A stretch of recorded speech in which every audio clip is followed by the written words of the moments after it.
हरियाणा में चुनाव की तारीख बदलने के बाद का माहौल क्या है, जानने के लिए न्यूज़ 24 चरखी दादरी जिले में है और जिस जगह पर मैं मौजूद हूं अचीना गांव है। राव साहब जो हरियाणा के बाहर के जो दर्शक हैं उनके लिए मैं बता दूं कि राव यहां यादव समुदाय से आते हैं और उनका समर्थन किनके पास है, क्योंकि राव इंद्रजीत केंद्र में कई सालों से मंत्री रहे, बड़े कबीना नेता रहे, भारतीय जनता पार्टी के मजबूत नेता रहे, पहले वो कांग्रेस के नेता थे। तो हम लोग सर ये पूछ रहे हैं कि पहला आप ही से पूछ लेते हैं कि पूरे देश में लोग कहते हैं कि जो राव साहब हैं वो बीजेपी के खिलाफ वोट करते हैं, बिहार में लालू यादव के साथ, उत्तर प्रदेश में मुलायम सिंह यादव के साथ, हरियाणा में ऐसा क्या है कि आप लोग भारतीय जनता पार्टी के साथ हैं? इंद्रजीत बताऊंगा बड्डो नेता उसके साथ सब उसके साथ रहेगा। अच्छा, राव इंद्रजीत साहब साथ रही जाओ, बस जो अच्छा काम करे उसके साथ रहो। तो 10 साल में यहाँ बीजेपी ने कैसा काम किया? बढ़िया काम किया। तो इस बार कौन आ रहा है हरियाणा में? कैंडिडेट देखा जाएगा वो कैसे आता है, कैंडिडेट कैसे नहीं आता है। कैंडिडेट कौन उतारा है बताइए था, कैंडिडेट पर दामदार है। बताओ था। हम बीजेपी ने काम किया है। अच्छा किया है। बोलो क्या काम नहीं किया, आप ही बता दो, आप अरे पत्रकार। आप बताइए ना, हमको तो लोगों ने कहा कि 500 में सिलेंडर देने का, बीजेपी ने कहा 500 में सिलेंडर मिल रहा है। सिलेंडर की बात नहीं है। अच्छा। और देखो ना देश का कहां से कहां पहुंचा दिया बीजेपी। अच्छा, तो राष्ट्रीय मुद्दों पर क्षेत्र में देखो, आप कहीं भी देखो, सड़क परिवहन वगैरह में देखो, कहीं भी देखो, तो बहुत यही कुछ किया अच्छा है। तो एक बात बताइए, किसानों के यही लिए भी से- क्या है, ये किसान जो है किसानों के लिए बहुत कुछ किया है। तो फिर किसान सरकार के खिलाफ क्यों आ गए हरियाणा में? कहाँ आ गए? किसान तो खेतों में काम कर रहे हैं, कहाँ आ गए? हम तो एक दिन भी नहीं गए, हम भी किसान हैं। अच्छा, हाँ। नहीं तो इस सरकार के खिलाफ जो आंदोलन हुआ, यहाँ से विनेश फोगाट जो खिलाड़ी रही उसने सरकार का विरोध किया, कहा कि खिलाड़ियों का, किसानों का विरोध करना विपक्षी पार्टी हमेशा रहती है। कोई भी सरकार होगी तो विपक्ष वाले यहाँ भी मिलेंगे, हर जगह मिलेंगे विपक्ष वाले, विरोध करने वाले हर जगह मिलेंगे। सबको वो फायदा नहीं मिलता। वो भी विपक्ष में, ये कांग्रेस के लिए वो तो अभी वोट के चक्कर में तो बैठी, वो तो जाके धरना बताओ कांग्रेस। अब आप एक 70 साल से कांग्रेस ने क्या किया? अरे आप हरियाणा में रहे हैं 70 आप साल भी तो से। देश में रह रहे हैं, प्रदेश में रह रहे हैं, आप खुद बताओ। 90% 80% बीजेपी से। 80% चलिए, आज 3 चलने के बाद में 102 बंदे बाहर तो होगी, अच्छा, हो गए ना। कुछ ट्रेनों का जबरदस्ती एक्सीडेंट करवा रहे हैं, आप पेपर में पढ़ भी रहे हो। कहीं तो मोटरसाइकिल के व्हील रख रहे हैं, कहीं लक्कड़ रख रहे हैं। इसका क्या कारण है? अच्छा, जबरदस्ती हादसा कौन करवा रहा है? ये कितनी बार हुआ? आप पेपर नहीं पढ़ते क्या? अभी हम लोग तो जान रहे हैं कि कहीं पटरिया टूट गई, कहीं पटरिया नहीं ड्राइवर टूटी, की पीछे गलती मोटरसाइकिल से- का एक व्हील रखा हुआ था पटरी के ऊपर। अच्छा, हम लोग ये बताइए कि ये चरखी दादरी विधानसभा में हाँ, इस बार हम लोग देख रहे थे कि हर बार यहाँ नया उम्मीदवार जीतता है, एक बार जो जीतता है वो दोबारा नहीं जीतता है, ऐसा क्यों होता है? ऐसा है, काम के ऊपर डिपेंड है। जो एक्टिव है उसको वोट देते हैं।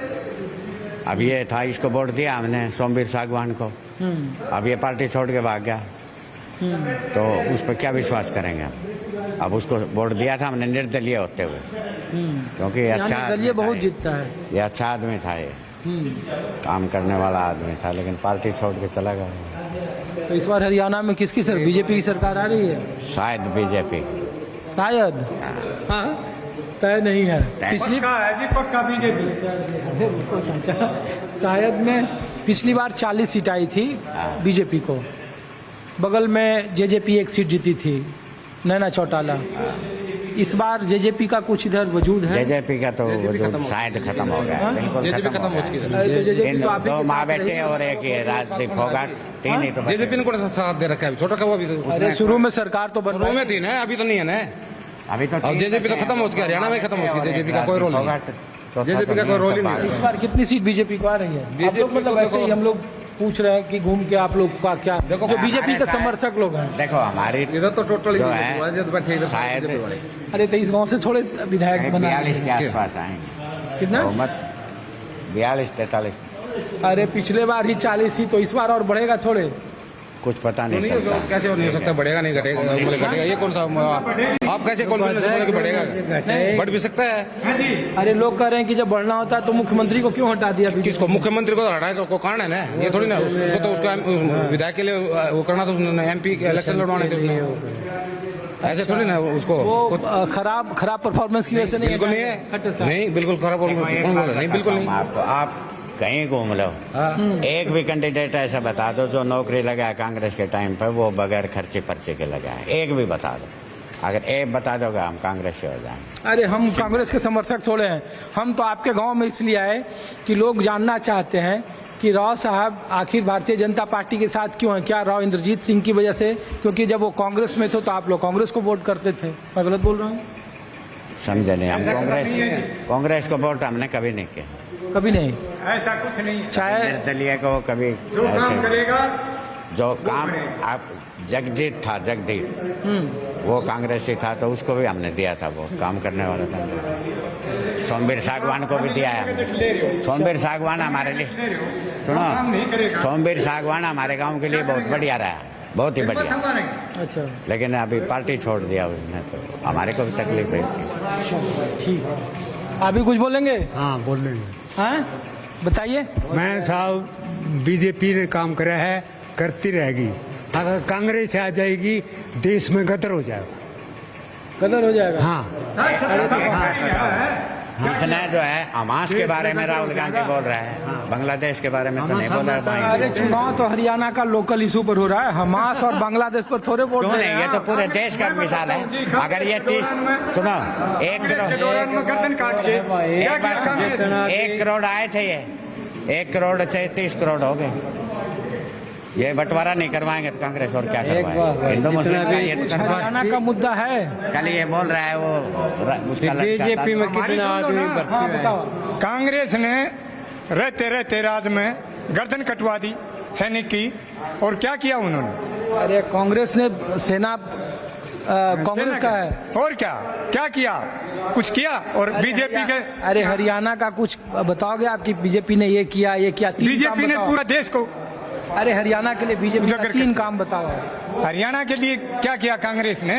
बताओ तो सही। बीजेपी ने 3 काम कौन सा किया ये तो बताओ आप। जनता को कितना उभार दिया गरीबी से? स्टेट में बुढ़ापा पेंशन सबसे ज्यादा है पूरे देश में।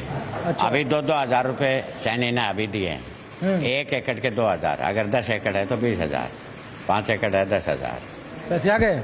है। हाँ, लिए उसके पैसे। बाद में 6 हजार मोदी दे रहा है। उसके बाद में 24 फसलों पे किस बाकी है? हाँ? एक इस MSP दे रही है हरियाणा सरकार, किसको स्टेट नहीं दे रहा। ठीक, कुछ और जगहों पे ले चलते हैं आपको। माहौल क्या है हरियाणा का? हरियाणा के विधानसभा चुनाव में राष्ट्रीय मुद्दे कहाँ हैं और क्षेत्रीय मुद्दे कहाँ हैं? हरियाणा में विधानसभा चुनाव की तारीख को आगे बढ़ाने से क्या फायदा बीजेपी को होगा या उसका नुकसान होगा, या फिर आखिर ये क्यों कहा जा रहा है कि चुनाव आयोग की तारीख बदलने को लेकर भारतीय जनता पार्टी बैकफुट पर है? न्यूज 24 आपको माहौल क्या है दिखा रहा है चरखी दादरी और उसके आसपास के रोहतक झज्जर के इलाकों से आम लोगों के मन की बात। तो भाई साहब हम लोग ये पूछ रहे हैं कि तारीख अब 1 अक्टूबर के अगले 5 अक्टूबर हो गई, तो क्या ये वाकई में लग रहा था कि वोटिंग परसेंटेज कम होगा जो छुट्टी का हवाला दिया गया था?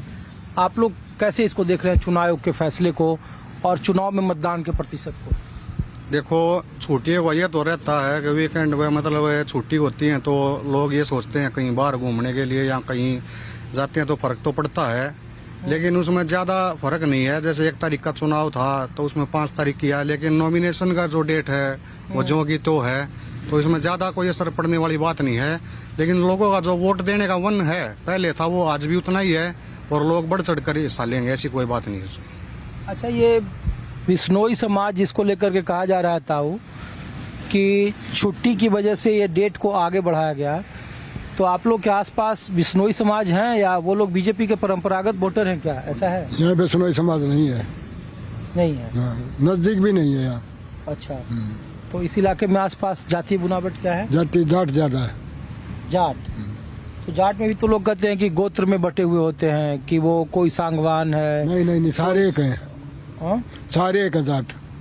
सारे एक हैं। हाँ, तो जाटों की तो 3 पार्टी कही जा रही है, इनेलो भी, जेजेपी भी नहीं वो खत्म होगी भाई, और कांग्रेस भी। खत्म होगी वो। जेजेपी ने तो नाश कर दिया सारा हरियाणा का। ये दुष्यंत चौटाला का नाश करे भाई हो। क्यों सत्ता में रहे तो नाश क्यों? मैं चला बीजेपी में सप्ताह में क्या मरा है वो, इन्हें तो नाश कर दिया। अरे तो लोग तो कहते हैं कि हरियाणा में जो चौटाला परिवार का बरदहस्त था, जो ताकत थी, उसको हुड्डा साहब चुनौती देने के चक्कर में हरियाणा को बिल्कुल राजनीति में जाट और गैर जाट की राजनीति को सबसे ज्यादा हवा दी तो भूपेंद्र सिंह हुड्डा ने। ऐसा भाई पहला था ही मामला जातिवाद है, ये जो जाट आरक्षण था ना इसमें बीजेपी ने करवा दिया, इसमें नाश हो रहा सारा। लेकिन अग्निवीर को लेकर तो सबसे ज्यादा सवाल उठा है। अग्निवीर का हमारे क्या पता क्या कर देंगे कि नहीं देंगे, हमारे क्या पता इस बात का। चलिए, तो मतलब इस बार एक आखिरी सवाल आप लोगों से है कि जो हरियाणा का माहौल है वो एंटी बीजेपी है या फिर प्रो कांग्रेस है? प्रो कांग्रेस तो नहीं है, एंटी बीजेपी। थोड़ा दोनों मान लो आप, प्रो कांग्रेस भी है, थोड़ा एंटी बीजेपी भी है। जो जात पात की थी ना वो जहर 2016 में जहर गुड़ा था, वो जहर मिट गया जी। अब उसने बंधन तोड़ दी, जाति पाति के जो बंधन बांध दिए थे बीजेपी ने। अभी देखे कि चरखी दादरी में ये गौ मांस का मुद्दा फिर उठा, उधर देखे कि फिर शुरू हो गया ध्रुवीकरण की राजनीति। उठेंगे, पीट पीट कर मार डाला लोगों ने। इलेक्शन जो नजदीक आया ध्रुवीकरण करने की कोशिश तो होगी, जाति पाति का भी समीकरण चलाएंगे, ये जाति का ये जाति, पर जाति बंधन अब पब्लिक मानेगी नहीं। पब्लिक मन बना चाहिए बदलाव का। ध्रुवीकरण अगर आखिरी वक्त में हुआ तो नहीं होगा सर, अभी तो लोकसभा में नहीं, अब कब नहीं होगा, नहीं होगा। सभी पैटर्न चेंज हो गया।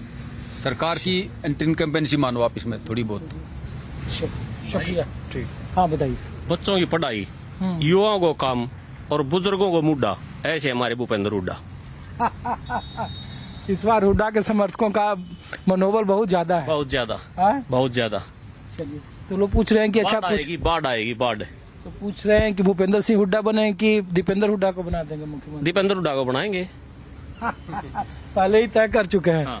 हैं? मंत्री भी किसको किसको बनाना ये भी तय हो गया है। ये वो बताओगे। चलिए, तो आप हरियाणा का माहौल देख रहे हैं। चुनाव की तारीख बदलने के बाद क्या किसे नफा किसे नुकसान, ये बड़ा सवाल है। लेकिन छुट्टियों का हवाला देकर हरियाणा में चुनाव की तारीख को 1 अक्टूबर के बदले अब 5 अक्टूबर कर दिया गया है। चुनावी मतगणना 8 अक्टूबर को होगा।